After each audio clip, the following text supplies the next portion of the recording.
Welcome to week 6, episode 3 of the Home League Pod, where there is no you in league. We are very excited. We have an awesome guest. He is a former champion. Without further ado, Ryan, will you please reveal yourself? There he is. There he is. Hello. Good to see you, Ryan. How are you doing tonight? Good, thank you. It's pretty late here, but I'll wait for you all day. It I've been waiting for is. this moment for 2 weeks. It is. Ryan is very patient with me tonight as I work through some added technical effects. You can see the logo now on our video. Hopefully this will add to some views, maybe add some traction in the algorithm. So, Ryan, let's kick things off. We're going to keep things a little bit tighter than last week. Looking back, you are a one-time champion. You have made the playoffs a total of 7 times. 5 of those have come after making the championship back in 2017. You are 70-64 all time. Had a little bit, again, like I said, last few years, you've made the playoffs, I think 4 out of 5 years. But in the last year, you were taking a look at 12th place. Had a little bit of a rough draft. Started off with Breece Hall, number 2 overall. Obviously didn't pan out to what he was projected to, but then ran into some Nico Collins injuries, was part of the Tua collapse down with Achan in Miami. And then you were a little bit early on JSN and Rome Odunze, obviously putting together some fantastic campaigns this year, one of which you are very familiar with. So I'm going to kick things off. I want to ask you, given that you came in 12th last year, did that influence what you wanted to do this year? Did it put anything in your head? And walk me through what your plans were in the offseason as you came into this season. In the off season, I was not following football as much until a week before the draft, and then we start to make our draft boards, and the approach is the best available. But I did like the players I had on my team last year. I was really wanted to get JSN and Rome Odunze if I could get them on my team. I got one of them, which is fine. But I mean, after we changed to a 3 wide receiver league, my first sights are always wide receiver, more so than it has been historically. So far, I've kind of lucked out with 2 of my wide receivers, and the one who is supposed to be the best is no longer with us. Let's take a look at your draft board. Neighbors. Obviously, a big topic this year has been trading, or maybe the lack thereof. As we get into week 5, I don't believe there's been a single trade this season. However, you did make a trade. You made a trade before the season even really started. So I'm curious. I think the league is curious. Can you walk me through, when did you know that you were trading with Jesse? Was that a real-time decision in the draft, or was that something that was premeditated prior? Honestly, like where my draft position was, I really didn't like anybody that I thought would fall to me. I think if anything, my prayer was going to be Jahmyr Gibbs. So I did text Jimmy a couple hours before the draft just to confirm if Gibbs was there at 5, is there any chance he makes it to 6? And he said no. So in my head, I'm thinking, like, I didn't really love Jefferson there. I liked Neighbors, but I knew that I could get him later. So I felt he was the next best wide receiver available at the time. And I was like, I don't think he's going to go the next 2 picks. So let me trade down, because more importantly, I really thought Chase Brown was going to be like RB1. Mm-hmm. And I didn't think he would make it back to me the next round. So, I mean, I thought the trade worked out perfectly for how I wanted it to play out. So I was happy with that trade, to trade back, trade down, get Neighbors in the first round, and then Chase Brown. And that was the thought process there, because I wanted Gibbs, and he didn't make it. Did you think that Glenn would have taken Henry had you not? Had you given that pick away? Did you anticipate him taking something? Did you anticipate him taking a running back, or were you thinking that he would go wide receiver at 7? I figured that he was going to take a running back. Okay. Are you sharing your screen, by the way? Am I allowed to see that or no? You don't get to look at it. You just have to pull these things from your memory. We'll work on the technical aspects of it all. I will call it one more thing on the draft board just because we have it up. I did notice, I was looking, it looks like you took Caleb Johnson either 1 pick before Rome Odunze went, or either after. Was that something that you were thinking of? Were you ever looking at Rome Odunze to try to put him and JSN back in the team? Or was that he was kind of off your radar once you had Neighbors and JSN locked up in the first 3 rounds? My friend Owen told me that Caleb Johnson was going to be pretty good on the Steelers, so I drafted him in Dynasty, and then I read up some things and seemed like he was going to be good, and it didn't seem like the Steelers' backfield was locked in, but obviously it is now, looking at Jaylen Warren, so I figured that'd be a good reach there. But looking back, I'd probably switch that pick in a heartbeat. Yeah. Easy to do that. All right. So looking at your team now, you are Yeah. sitting at 3-2. You are sixth in points for. You are also sixth in points against, according to our Button calculations. You have two top 12 QBs, and then you have two wide receivers in the top six between JSN and Garrett Wilson right now. Like you said, you made this trade. Yeah, you targeted some players in the first two rounds. Unfortunately, both have kind of been impacted by injuries. You've got Malik Neighbors, who has been lost for the season with a torn ACL, and then Chase Brown. Really quick Chase Brown stat: first 2 weeks with Joe Burrow, he had 37 carries. Since then, in the 3 weeks that he's played without, he has had 28. So just a total game shift in their offense and how it looks.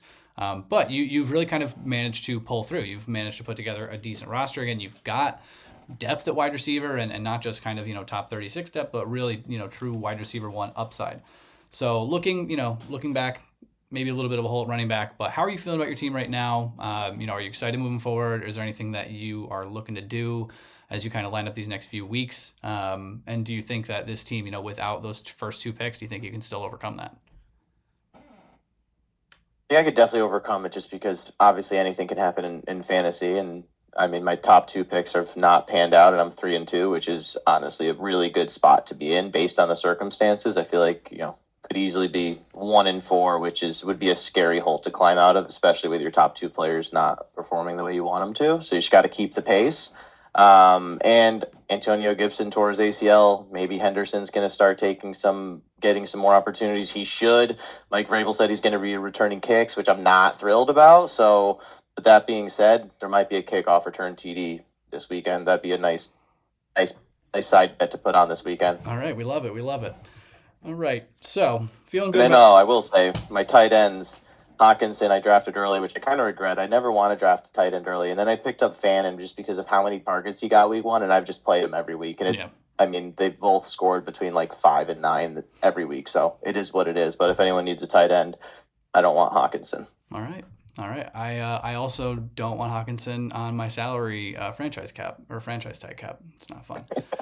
All right, so we are going to jump ahead. We're going to take a look back at the past week. We have a quick new segment that we are calling Blunders of the Week. I'm going to kick us off.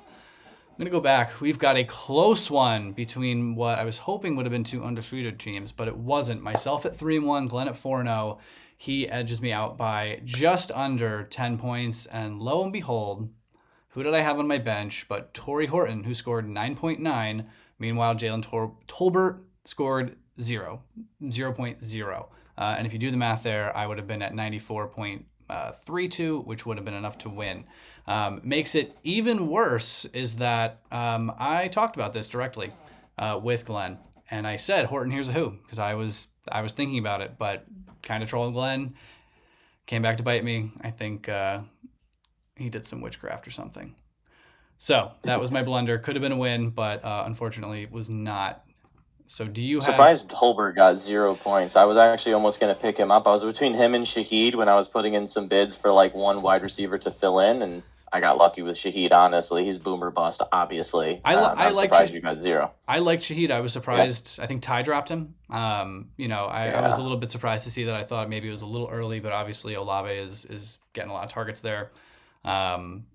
Yeah, Tolbert was surprising. If you told me that Dak Prescott was going to throw for 225 plus yards and 4 touchdowns, I probably would have been pretty excited. Probably would have stuck with Tolbert. So to see him go for 0 was pretty painful. So do you have any blunders this week that you want to call out? Yeah, honestly, I was following Michael Carter a lot this week because I had Amari DiMercado. And then Bill kept saying all these texts, or Owen started sending all these texts about Michael Carter. So then I saw that he scored a touchdown. I'm like, oh, hell yeah. And I went to go check, and Owen had him on the bench. And if he didn't, he wouldn't be Owen anymore. And it's sad because, but he won't be Owen for much longer. Yeah, tough start there for Bill with Woody Marks. I think he had quite the projection coming into the week, and then that score of that game script. You think he would have done it, but it was not his day. Yeah. All right, so moving off from our blunders, I'm just going to call out one other matchup that I thought was interesting. We talked about it last week with Jimmy. I think Jimmy and I were kind of split, but that was Nick and Ned. So Rillo comes out with the win, 93.5 to 83. I actually felt that he was going to win. I wasn't quite sure what Justin Jefferson was going to be able to do with Carson Wentz, especially against Cleveland, but he came through again. Dallas Goedert continues to find the end zone. And then Kyron Williams and Josh Dobbins, or J.K. Dobbins, they really just continue to put together a nice punch at running back. And really looking at Rillo, kind of one of the reasons I thought he might be able to come away is he's got a top end wide receiver and then 3 really solid running backs. So I think he goes probably as far as Dobbins stays healthy. And then he clips Ned on a week where, maybe some of the upside wasn't quite there. Jalen Hurts with a slow week. Ashton Genty kind of comes back to earth after his big boom last week. So yeah, I was kind of surprised to see Rillo's team. I think he was projected lower, but going back, could see how it happened. Alrighty. Do you have any surprise wins or losses from the week past that you'd like to talk about?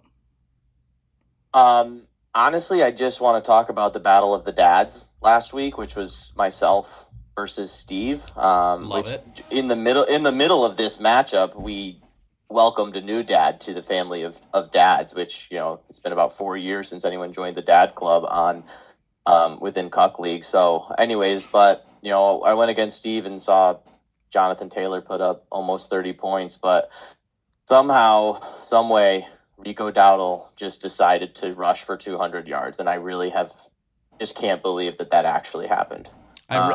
I read that it was the Rico Dowdle 31 and Chase Brown 4, but I guess that's what we do here.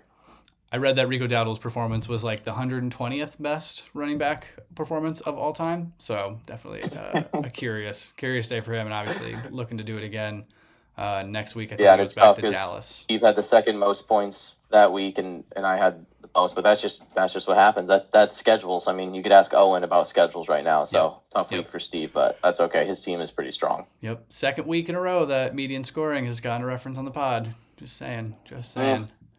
All right. And then looking back, we also had a couple other matchups. Brendan and Ty. A little bit of a blowout. Brendan goes back into his cave after beating me last week. Ty comes out with another strong performance, pushes up to 4-1 in the second overall spot. Emeka Mbuka, just a psycho, just absolutely a psycho. Anything you want to call out about this matchup? No, because I can't even see the screen. So that's right. That's a good point. Not too much going on here. I will call out. No, I won't call that out. It'll be bad karma. Moving on. And then our last matchup, we had Jesse and Evan. Obviously, again, tough matchup for both of them. Really kind of key spot in the season. Jesse has Bill Krosky-Merritt come out, put up that performance that he was hoping that he would get in the draft. And then obviously Jamar Chase comes out, but the rest of Evan's team takes a little bit of a slow day, and a couple of injuries kind of capped him as well. Yeah, just sad times for Evan. And Jesse with the Commanders just giving him the win that week, which is kind of crazy. His 2 top scorers are both on the Commanders. Yeah, definitely a nice game that he tapped into there with them scoring 27. Alrighty.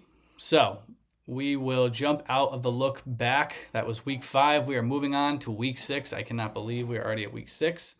But let's look at our standings. So we have a team sitting up top, 5-0. We have a team sitting at the bottom, 0-5. But then kind of a flat mix for the rest of the way. Obviously, 1-4, not guaranteed to be out. 4-1, not guaranteed to be in. So in past weeks, I've asked, if there's any discrepancies that you're seeing with the standings versus what you might feel is your power rankings. You want to put a little bit of a different spin on it this week, which I think is good for October, a spooky month. And we are going to hear your top 5 teams that you would not want to face. Is that correct? Yeah, for sure. All right, perfect. So I'll leave the standings up. You don't have to look at it. The viewers can see it. They see where we're at. But feel free, run us down. Are you going to go 5-1 or 1-5? I'm going to go 1-5. Okay, love it. Right now. And honestly, this can kind of be flipped and flopped, but I'd say that the first team I don't want to face, even though I just beat him, so this might just be me being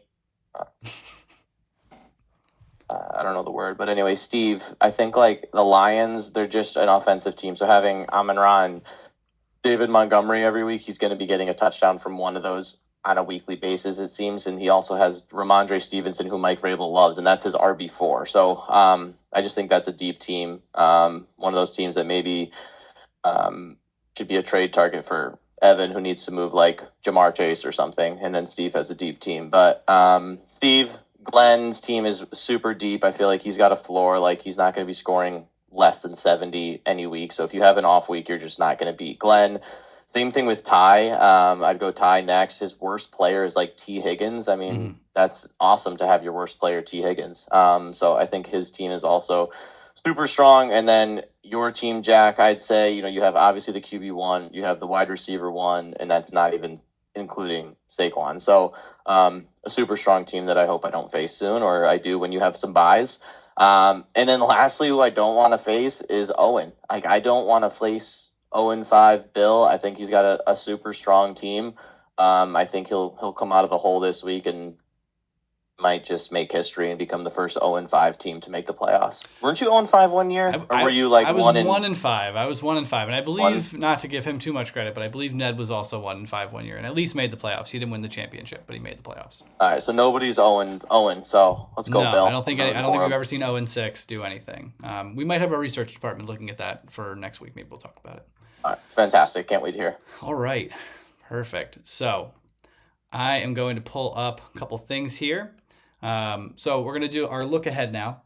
We're going to do this a little bit differently. You're going to give us a player from each matchup that you think is going to boom, one player that you think is going to bust, and then you're going to make your prediction. We're going to give you 10 seconds per matchup. We're going to rattle these off. Okay. If you want to bring up your phone so that you can see them, I'll give you a moment. I'm going to bring up these matchups as well as our No, we don't have time for that. I'm good. I got it. All right, so I'm going to bring up our timer. Move this. You telling me what matchup is first, though? Because then I don't. Because you need to tell me what matchup is first. I will walk you through the matchups. Boss. I will walk you through the matchups. I'll even give you a little bit of an overview if you'd like. But I'm imagining that you are prepared. 10 seconds per. 10 seconds per. Okay, so our first matchup is going to be, we're going to start. We'll give you an easy one. We'll go with yourself. So let me move that timer. Technical difficulties here at the pod. Please bear with us. We're just going to hide that timer, and I'll keep it on my screen. All right, so we've got our first one. I'm going to give you on your 10-second timer, and then we're just going to start rattling them off. I'll give you the matchup. So we're going to start in 3, 2, with Tyler versus yourself, and go. Garrett Wilson bust. Jets suck. I mean, they haven't won a game. I feel like his time is done. Javante's going to boom against, I think they're playing the Panthers or something. Ty's going to win. All right, love it. Next matchup, we're going to Brendan versus Nick. Who you got in the battle of the Jody boys? Go. I think I'm going to go with a bust for Josh Jacobs. I think they're going to be playing a lot of passing coming off the bye, and I'm going to go Caleb Williams is going to boom for the Bears in their rematch against the Commanders. They had a heartbreak last year. Rillo wins. Love it. Sorry, that was longer than 10 seconds. That's all right. I've lost my timer. All right, we've got Glenn and Steve. I'll give you 15. Why not? We're troubleshooting. I'm going to go with a David Montgomery boom week against the Chiefs in a high-scoring game. Give me Judkins as a bust. I just think Pittsburgh, Steelers-Browns, low-scoring game. Steve wins. All right. Love it. Moving on to Jimmy versus Ned in the battle of, I can't say actually, but there would be something. Go. Alvin Kamara bust if he does play him against the Patriots. Roma Dunze, boom, with Caleb Williams. They're going to be syncing up a lot. So Bears revenge game again. Jim wins. Love it. All right. And then moving on, we've got battle of the desperate. Evan versus Bill. Who you got? Poor Evan. Jamar Chase bust. Was Joe Flacco the quarterback this week? I'm super excited if that's the case. I think Jamar Chase is going to bust. Packers are too good. Devontae Adams, boom. I like him this week. Bill gets his win, and Evan is going to feel like Owen. Love it. All right, and then the final matchup for this week, we've got Jesse versus myself. Who do you got in this one? I have a boom from Matthew Golden. I think this is his week when the Packers coming off the bye. I like that. And then I think Debo busts. I don't know. I haven't been high on him this year, even though he is performing, but I just think we got a bust week coming and you're going to win. Jack wins. Great. I need... Okay, go. That's enough. I need a Matthew Golden touchdown like I need air. All right, so we are going to move on. Oh, God. more technical difficulties here. Bear with us, folks. All right, so we're going to bring back the timer. We're going to actually use it here. Where am I going to put How far it? in are we? We Like 20 are minutes in? 20 minutes in, so you've broken the 20-minute barrier. Fuck. You know what? We're going to get rid of the timer. I want to make the timer work. It's just not going to work this week. I've got other things that are cooler going on right now. Actually, you know what? No, we're bringing back the timer. We're bringing it back. All right. So, Ryan, Anyway, we've looked I ahead. can see the screen later. We've looked back. We are now at the moment most people have been waiting for, your 18-second, 6-person, 6-touchdown parlay. Are you ready? I'm ready. All right. 3, 2, 1, begin. Javonte Williams, Jonathan Taylor, Devontae Adams, Saquon Barkley. So get these bets in tomorrow.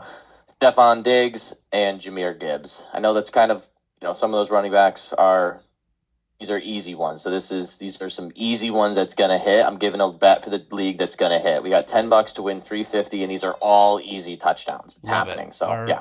All right, so just to show off my my production skills here. So we've got Saquon Barkley, we've got Stephon Diggs, we've got Jahmyr Gibbs, we've got Jonathan Taylor, we've got Javonte Williams, and Devonta Adams. And I think you told me that this is looking at a plus 350 bet. 10 to win 350, so 10 it's to plus win 3,500. Plus 3,500. Yes. Love it. Look at those odds. Those are superstars. They're all going to score. All right, Ryan. Perfect. That is your parlay. We will see. I believe Jimmy got 4 last week. Correct. Okay. So we'll see if you can beat that. That is bringing us toward the end of the episode. My favorite part of the episode. We are at the catch-up. Ryan, tell us what you've got going on. How's your life been? What are you up to? The floor is yours. Catch us up on your life. We don't have the Commissioner's Corner question? No, I could not get that. That's going to be a future segment. We also did not get a question from your wife and or girlfriend, but that's okay.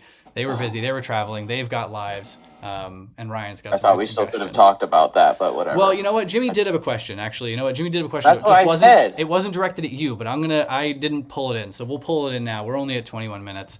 So Jimmy's question, Jimmy's question, the Commissioner's Corner. I could bring his book back, but I have no overlay here.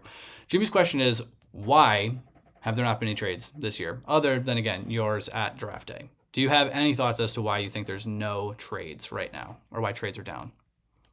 I think first, obviously, everyone's just attached to their draft picks. I think everybody's guilty of that. I'm guilty of that. Nobody wants to be the guy to trade a player, then he goes off, for your buddy's team, and you're like, shit, I should have left him on my team. But I also just feel like the people who should be trading, the ones who are struggling, aren't pulling the trigger. I think at some point you have to stop holding on to the names and just trade them. Like, for example, obviously Evan, I know he wants to move someone like Jamar Chase, but look at a team like Glenn or like a team like Steve who can afford to give away 2 players for 1, but some of the other teams like myself, I feel like I can't give away 2 players for 1 because I'm not as deep as the other team. So, I think everyone's just being too cautious, and it's time to take some risks, but I'm guilty of being cautious. Like, I've declined 17,000 trades this year, so yeah. That's fair. I'll opine a little bit on this. I agree. I think that everybody is very attached to their draft board, but I think part of the reason is that there's no value in knowing anything about fantasy football anymore. Like, if you're either plugged in and you know everything and there's no edge, or you just aren't watching football. You just aren't paying attention. You're not watching anything at all. But I think that there's just so many different channels, different outlets that you know every side of the story. You know exactly, looking at Jamar Chase, not to harp on Evan, but you know the outcomes. They're either he sucks the rest of the year without Joe Burrow, or he bounces back because he's Jamar Chase. And I feel like there's no room for your own opinion because there's just so much expert opinion and you're always reading things. So I feel like we start to adopt some of that, both thoughts, and we get a little bit of analysis paralysis. We don't want to be left out. But I think the other thing is that people are much more afraid to trade someone away and see that player score and lose than they are to see that player go away, continue to suck, and then get players that also suck. I think people are, for some reason, more afraid of that second scenario. than they are maybe the first scenario that they're more afraid of than the second scenario, even though, And there's nothing wrong with not trading too. It's okay. Like, Brendan you didn't don't make have a to trade trade last year. Evan. If you're hearing this, you don't have to trade Jamar Chase. Keeping him on your roster, there's nothing wrong with that. Yeah, and it's tough too, because timing. I mean, you can't. It's tough to walk away from that Yeah. value, and I understand why Evan is not blown away by any offers that I have a aren't question just for in his you. own head. Yes, what's up? How much of fantasy is skill and how much is luck, percentage-wise? I think 10% is luck and 90% is skill. I'm a big believer in controlling the range of your outcomes. I think that you can't control exactly what happens, but you do absolutely control generally where your arrow is pointed. Okay. What about you? How do you feel about daily fab? Daily fab? Like daily waivers. Oh, I'm okay with it. I don't instead of like weekly. Yeah. I'd be okay with it. I don't think we're making in a 12-person league with our bench size. I don't think we're making a lot of moves that would justify it in our league. But the only thing is, I'm like, if Omarion Hampton or whatever got injured in practice, and then all of a sudden Hassan Haskins is on, it's like whoever's working and checking their phone, they go and pick up Hassan Haskins because he was a free agent. So yeah, I'm in another league that's like daily, and I kind of like the daily thing, but just want to get your feedback. I probably wouldn't. Generally speaking, I probably wouldn't want to reward super sweatiness. But if we all embraced it, then I'd be okay with it. It'd be funny. So, anyways, just curious. All right, but Ryan, anything? We discussed a little bit on trades. I'm trying to think if there's any other, any other reasons that I think people wouldn't be trading. I do kind of agree. It's a little bit early. The season maybe feels a little bit longer. Buys are just starting, so teams are starting to maybe figure things out. But I don't know. I think people are mostly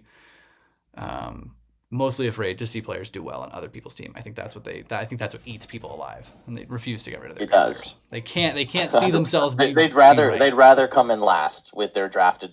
Yeah, they'd rather go down with the. I would. I've been there, done that. All right, so that was our commissioner's corner. That was our question. Jimmy wants to know, why isn't the league trading? We have thoughts, but let's shift back to our catch up. Brian, is there anything that you would like to share going on in your life? Catch us up, catch the league up on what Ryan Saragna's got going on. I've just been busy with work this year, man. And from a current salesperson to a former salesperson, you kind of get the quota rush. We're 90% of the way there this year with 4 months to go. We end our year in January 31. So I got 4 months to get 10%, which then would get me a trip to Maui. So Maui, where are you going in Maui? Maui? Come with me. 4 seasons, and I get to take a guess. So if anyone wants to apply, open invite, even though Jamie's probably coming. I had the image of the resort you're staying at pulled up, but I did not have it set up in the right spot. So now I'm moving in real time. Yes, there it is. I can't wait to see this video after, because I see nothing except your face. That's probably really unfortunate, but the quality, I think, on this one has been a little bit higher. We're still ironing things out. I think after 4 episodes, we'll be pretty smooth. That's great. Awesome. Do you guys have maybe like a ranking system for your sales team that, would give people context as to how well you're doing, or is there just the 90%? Yeah, there is a ranking system. I say on my team specifically, I'm number one of 16, and in the company overall, there's about 75 or 100, and I'm top 5. All right, Mr. Taragna, congratulations. That is fantastic. Yeah. All right, that is awesome to hear. Yeah, I didn't write a book, but didn't. Sales has their up and down years. I've certainly been at the bottom, so it's been a good year. That's awesome. That's awesome to hear. Yes, it definitely can be an up and down roller coaster, as is so many things with life, especially fantasy as well. But I will be rooting for you. I hope that you get to spend some time in this pool that I'm looking at, maybe that ocean as well. But Mr. Taragna, you're great. Show and tell. You like my Jalen Carter card? Oh, that is pretty great. Yeah, I wish it was worth more, but nobody likes linemen. They only valuable as quarterbacks. He just needs a couple more signature sacks. Couple more. Got that Matthew Stafford one last year. So, all right, Mr. Tragno, we are just under 30 minutes. We did not tighten this up too much, but that's okay. I think format-wise, people are going to be liking it. Yeah. I think pacing. I mean, I watched your and Jimmy's on 2x or 2.5x. It took me like 12 minutes. It was fine. Good. We can't watch content on 1x anyway. Yeah, I'm a sicko, and I listen to podcasts on 1x, but maybe we can discuss that next week. So. Oh, geez. I sometimes do 3x, dude. That's insane. I can do 1.8 is the fastest I can go. After that, I'm not retaining a thing. Yeah, that's interesting, but that's why I'm not in sales anymore. I'm just not with that. I'm not sharp enough. So, all right, Mr. Tragna, thank you for joining us. Hopefully, just imagine some outro music. Oh, shout outs. Been meaning to do this. Shout out to my IT assistant, Steve. Shout out to our commissioner, Jimmy. Shout out, obviously, to our guest, Mr. Tragna. Shout out to our champion, Brendan. And shout out to the league. Been meaning to do that. So got the shout outs in finally. Should we quickly pull up the score if the Yankees or Blue Jays won? I haven't watched the game today. And the Blue Jays won. The Yankees are officially out. Let's go. Oh, sorry, Jimmy. And all right, yeah, sorry, Jim. Brendan and Evan. Sorry, Jim. So, yeah. Yeah. All right. Well, the Yankees. I'm gonna go to bed. All right. Thank you for joining us, Ryan. Good to have you. See ya.